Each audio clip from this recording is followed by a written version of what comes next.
If a scientist or researcher is not very diligent, both in their methodology and their integrity, it's very easy, either intentionally or accidentally, to develop a study that supports a pre-drawn conclusion rather than discovers the truth. There are 3 simple tests that can help find these studies. First, does the person or body funding the study have a vested interest in a given outcome? Second, was the study subjected to open peer review? And third, is the outcome supported by larger official statistics?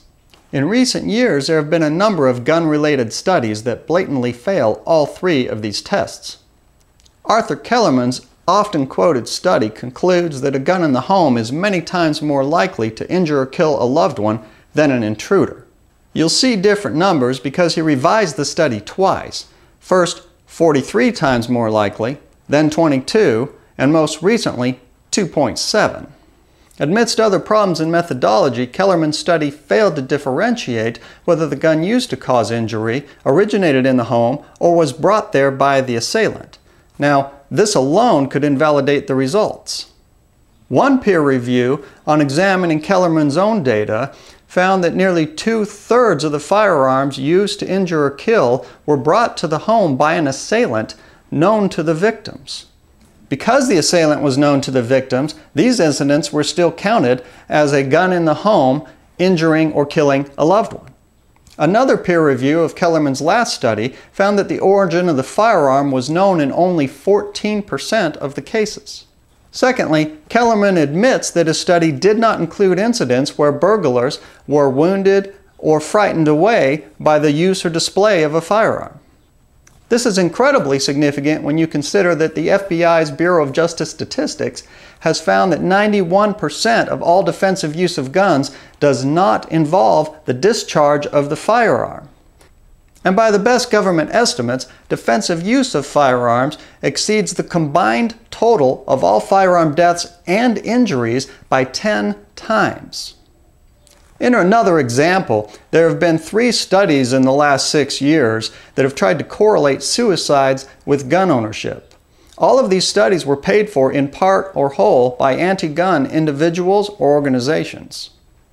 These studies also show a clear bias in methodology.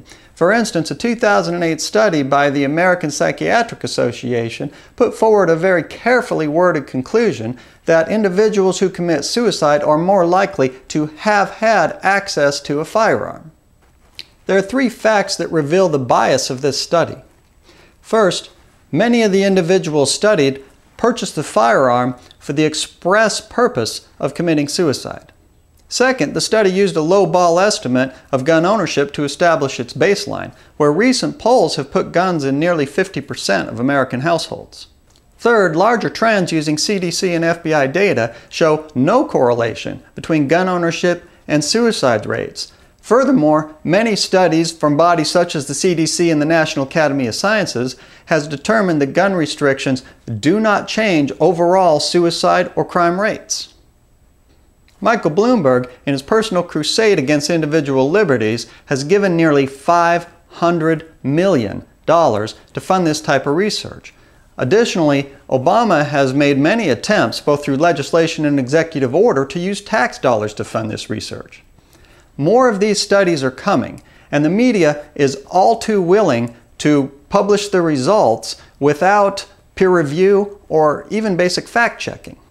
This is all part of a larger effort to falsely paint firearms as a public health hazard, and despite record amounts of money being spent to that end, the truth is on our side, and it costs much less to prove something that's true. John Lott, the author of More Guns, Less Crime and a leading firearms researcher, is putting together a group to counter these bogus studies, but he needs your help. I've recently donated my hard cash for this cause, and I hope you'll follow the link in the description and do the same. The war for our rights will ultimately be won or lost in the court of public opinion, and in that battle, John Lott is on the front lines. Now, I've foregoed 5 pounds of powder to donate to this cause. It's that important. I really hope you'll follow the link and give what you can.